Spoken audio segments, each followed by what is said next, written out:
आंदोलनकारी साथीहरू यहाँ उपस्थित हुए, संपूर्ण मधेसी आंदोलन के सहयोद्धा साथियों के मैं अपनी तरफ से हार्दिक अभिवादन करता हूँ।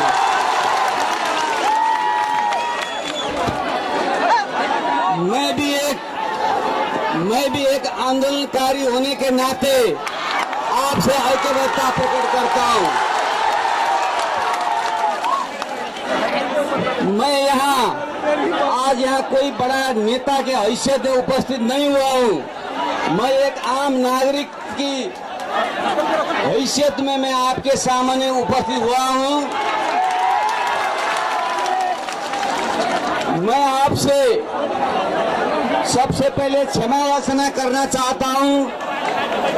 1.5 महीने से तराई मधेश में जो आंदोलन हुआ है, बंद हुआ है, लोग को इतने परेशानी हो रहा है और काठमांडू के शासक वर्ग चैन से सो रहे हैं। इसलिए मैं आपकी आवाज यहाँ आज सुन के काठमांडू और सिंह दरबार में जो लोग सोए हैं, बालुआटार में सोए हैं, उनको जगाने के लिए मैं यहाँ आया हूँ। मैं क्षमा याचना करता हूँ क्योंकि काठमांडू और पहाड़ के शासक वर्गों ने इतने सालों तक जो मधेश से ज्यादती किया, इसीलिए आप में बहुत ज्यादा आक्रोश है वो होता है। मैं जानता हूँ, मैं भी एक आंदोलनकारी हूँ, एक क्रांतिकारी हूँ। 10 साल तक जनयुद्ध का नेतृत्व किया था, इसीलिए कोई भी क्रांति और आंदोलन इतना सहज नहीं होता है। इसीलिए वहाँ आवेग आता है, कभी कभी नियम तोड़े जाते हैं। तो आपका जो आक्रोश है मैं वो समझता हूँ। मैं आपसे ये निवेदन करता हूँ, ये समय आवेग तो होता ही है क्योंकि 1.5 महीने तक आप इतना बड़ा आंदोलन कर रहा है और यहाँ के शासक वर्ग कुछ सुन नहीं रहे हैं, इसीलिए आक्रोश आना बिल्कुल जायज है। मैं उसको सलाम करता हूँ। फिर भी मैं आपसे निवेदन करूंगा, नेपाल का जो शासक वर्ग रहा है वो 200 साल से अपने आप को, जो पहाड़ में रहने वाले को जो मुट्ठी भर लोग हैं, वो अपने आप को नेपाली कहते हैं। जो ये तराई मधेश हैं, हजारों साल से आपके यहाँ भूमिपुत्र रहे हैं, आपको नेपाली नहीं माना जाता। ये समस्या का जड़ यही है। इसीलिए हमने जो माओवादी जनयुद्ध हुआ था उस समय हमने उठाए थे, जो तराई मधेश के जो यहाँ के आदिवासी भूमिपुत्र मधेसी लोग हैं, उनको अपने पहचान, सम्मान और प्रतिनिधित्व मिलना चाहिए। इसीलिए हमने काठमांडू में हर जगह पे हमने नारे लिखवाए थे, गर्व से कहूँ हम मधेसी छी, भगोड़ा नहीं धरती पुत्र छी, ये हमने लिखवाए थे। तब से ही मधेश आंदोलन ने इतना रूप लिया था और उससे पहले गजेंद्र नारायण सिंह जी लगायत के लोगों ने संहिता की मांग उठाए थे। फिर भी माओवादी जनयुद्ध के क्रम में ये उठा। बाद में जो मधेश विद्रोह हुआ उसने नेपाल में संहिता के मुद्दे सामने लाए। इसीलिए संविधान सभा से जो संविधान बनता है उसमें आप लोगों का मार्ग संबोधन होना चाहिए था। ये जो नहीं हुआ वहाँ गलती हुआ है। मैं वहाँ क्षमा याचना करता हूँ। मैं भी संविधान सभा के सदस्य होने के नाते, संवाद समिति के सभापति होने के नाते मैंने भी आपका मार्ग संबोधन करने में मैं असफल रहा हूँ। इसीलिए मैं उससे आपसे क्षमा याचना करता हूँ। फिर भी मेरा ये मत है, जो संविधान सभा का जो समिति था, वो अंतरिम संविधान का जो आयोग था, उसने रिपोर्ट दिया था, सर्वसम्मत रिपोर्ट था। उसमें सारे पार्टी का सहमति था कि तराई मधेश में 2 प्रदेश होंगे, एक नारायणी पूर्व में मधेसी बाहुल्य एक मधेश प्रदेश होगा और नारायणी पश्चिम में थारू और मधेश के एक संयुक्त प्रदेश होगा। ये सहमति बना था। फिर भी कुछ लोगों ने जो अत्यंत अहंकार से पीड़ित हैं, उन्होंने ये नहीं माना, इसीलिए समस्या वहां से शुरू हुआ। हमने कोशिश की, हाँ हमने कोशिश की, वहां असफल रहे। मैं उसे आपसे क्षमा याचना करता हूं। फिर भी मैं आपसे कहूंगा, जो संविधान जारी हुआ है ये पूर्ण नहीं है। इसीलिए हमने कहा है, जब तक तराई मधेश और थारूहट के मांग पूरे नहीं होते तब तक हम दीपावली नहीं मनाएंगे, दीपावली नहीं मना सकते।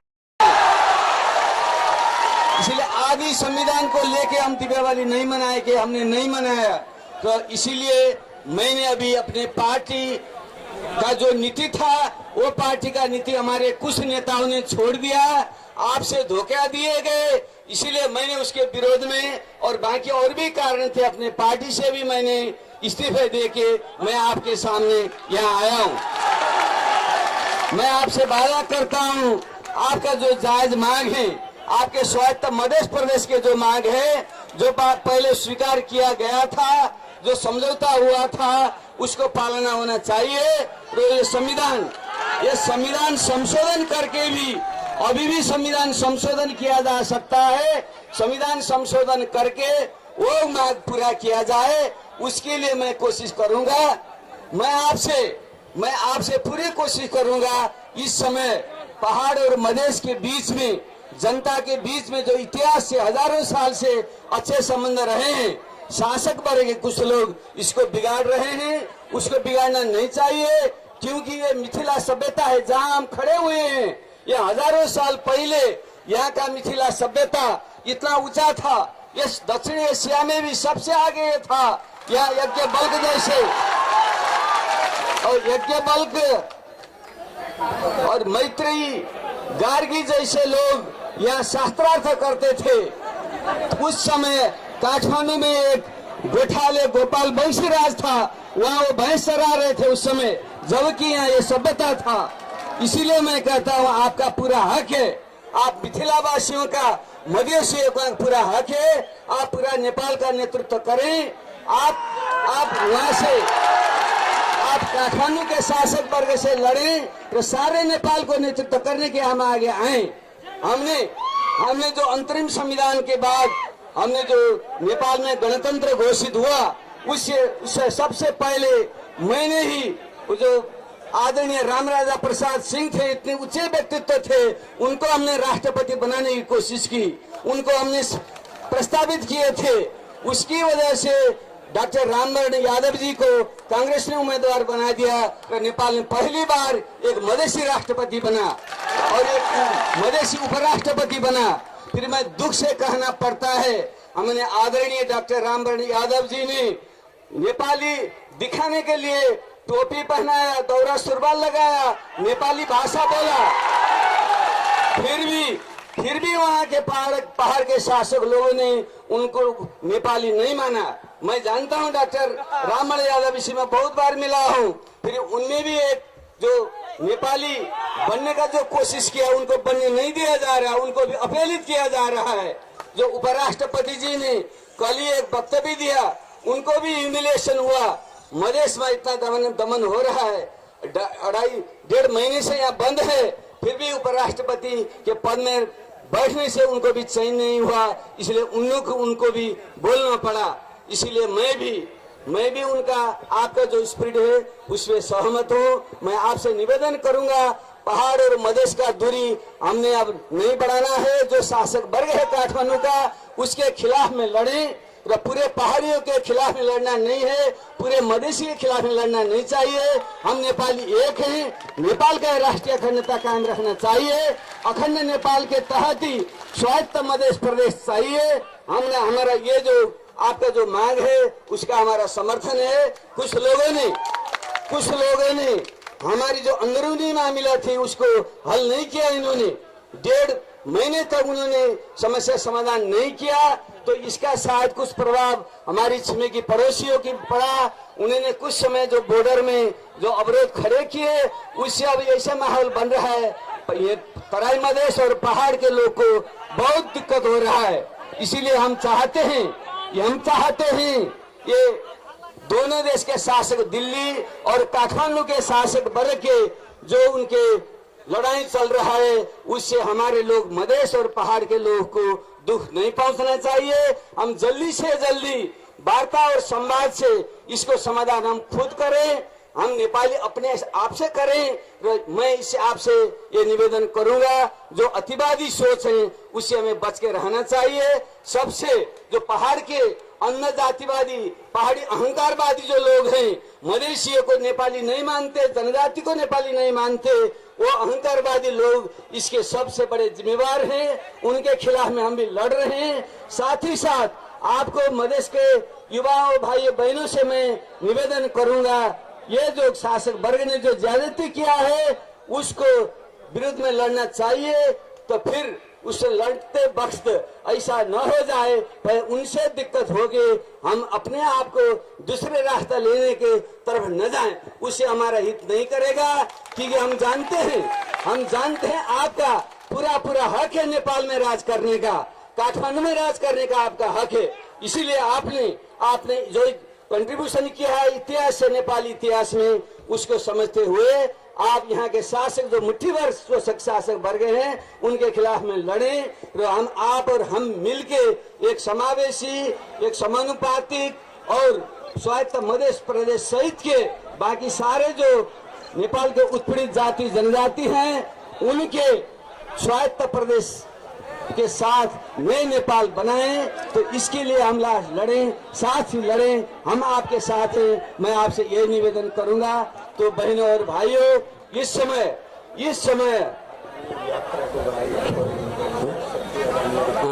इसीलिए मैं आपसे निवेदन करूंगा, हमारा जो लड़ाई है आप और हमारा लड़ाई, ये हम साथ मिलके लड़ें। हम हमेशा आपके साथ रहेंगे और न्याय के जो लड़ाई होता है, सत्य का जो लड़ाई होता है, अंत में वो जीतता है।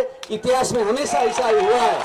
इसीलिए आप हिम्मत न हारें, आगे बढ़िए, हम आपके साथ हैं। तो हम चाहते हैं अब एक नए नेपाल बनाना है। तो हम नए नेपाल जो हम बनाने जा रहे हैं, उसके लिए जो पुरानी शक्ति है, जो यहाँ के कांग्रेस एमएलए और हमारे ये माओवादी पार्टी, वो बहुत पुराने हो गए, उनका चिंतन बहुत पुराना हो गया है। ये जो आप जैसे लोग जो नए नेपाल चाहते हैं, समावेशी समानुपातिक नेपाल चाहते हैं, संघीय नेपाल चाहते हैं, उनको मांगो पूरा नहीं कर पा रहे हैं। इसीलिए इसको पूरा करने के लिए हमने आगे बढ़ के आप सब मिलके एक नया शक्ति निर्माण करना चाहिए। उसी के लिए मैं अपनी तरफ से मैं पूरी कोशिश करूंगा और यहाँ जाके मैं काठमांडू के सोए हुए शासक वर्ग को मैं उनको जगाऊंगा और कहूंगा जल्दी से जल्दी वार्ता से समाधान कीजिए। और जो दिल्ली से जो बॉर्डर में जो वहाँ भी कुछ दिक्कत हो गए हैं, वो भी कूटनीतिक तरीके से दिल्ली से बात करके समाधान कीजिए। जो हमारा नेपाल है, हमारे पड़ोसी भारत और चीन दोनों से अच्छे संबंध रखते ही हमारा हित रहेगा। अपना पड़ोसी से लड़ने से, उससे पंगे लेने से कुछ फायदा नहीं होगा। इसीलिए हम चाहते हैं अपने पड़ोसी से बात करें, वो समस्या के समाधान करें, अपने आंतरिक जो मामला है उसको सुलझाएं। इसके लिए मैं अपनी तरफ से पूरी कोशिश करूंगा। मैं आपसे उम्मीद है आप भी इसमें साथ होंगे, हम मिल के साथ आगे बढ़ें। मैं इसी शब्द के साथ आपसे जो मुलाकात हुई, यहाँ आके जो सिचुएशन हमने देखा वो हम अब रिपोर्ट करेंगे जाके। तो मैं इसलिए अंत में कहूंगा, आपका मधेशी एकता जिंदाबाद। जय मधेश, जय नेपाल। धन्यवाद।